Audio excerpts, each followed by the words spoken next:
கிறிஸ்துவுக்குள் பிரியமான தேவஜனமே, உங்கள் அனைவரையும் இயேசு கிறிஸ்து நாமத்தினாலே வாழ்த்துகிறேன். ஏன் என்னால் இயேசுப்பா கிட்ட நெருங்க முடியல? ஏன் நான் கொஞ்ச நாள் நெருங்கியிருக்கேன், அதுக்கப்புறம் நான் பின்தங்கிடுறேன்? ஏன் இயேசுப்பாக்குள்ளே அந்த பாண்டிங் எனக்கு நிலச்சி நிற்க மாட்டேக்கு அப்படின்னு கொஷனில் இருக்கிறீங்களா? மேபி உங்கள் லைஃப்பில் நீங்கள் ஏதோ ஒரு விஷயத்துக்காக காத்திருந்து அது கிடைக்காம போயிருக்கலாம்.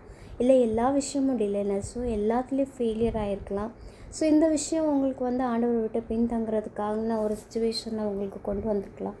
பட் உங்ககிட்ட நான் சொல்கிறது என்ன அப்படின்னா, the edge of the problem, உங்களுக்கு ப்ராப்ளம் தலைக்கு மேலே ஏறி நிற்கிற டைமில் நீங்கள் ஆண்டவரை பிளைண்டாக நம்புனீங்க அப்படின்னா, எந்த காரியமோல ஆண்டவர் உங்களை விட்டு எடுக்க மாட்டாங்க. ஈவன் ஆண்டவர் உங்களை விட்டு எங்கேயும் போகிற தேவன் கிடையாது. பெற்ற தாயும் தகப்பனுமே உன்னை மறந்தாலும் நான் உன்னை மறவேன் என்று சொன்ன தேவன் எந்த காரியத்துலையுமே உங்களை மறக்க மாட்டாங்க. ஏன் சொல்கிறேன்னா, தானியலோட லைஃப்பில் தானியலுக்கு கஷ்டங்கள் அநேகம். சிங்க கைவியில் தூக்கி போடுறாங்க, தீச்சொல்லில் தூக்கி போடுறாங்க, ஆனால் அவங்கள எதுவுமே சேதப்படுத்தலை. ஈவன் அவங்க கூட ஆண்டவர் இருந்தாங்க. ஏன்னா அவங்க கூட ஆண்டவர் இருந்தாங்க.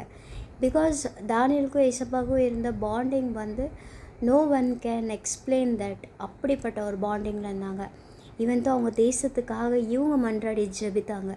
ஸோ அதே போல் நம்மளும் ஆண்டவர் கூட அந்த பாண்டிங்கில் இருக்கும்போது ஆண்டவர் நம்மளை விட்டு விலகாத தேவனாக இருப்பார். நீங்கள் கண்டிப்பாக நான் சொல்கிறத நீங்கள் நம்பி அதை செய்யுங்க.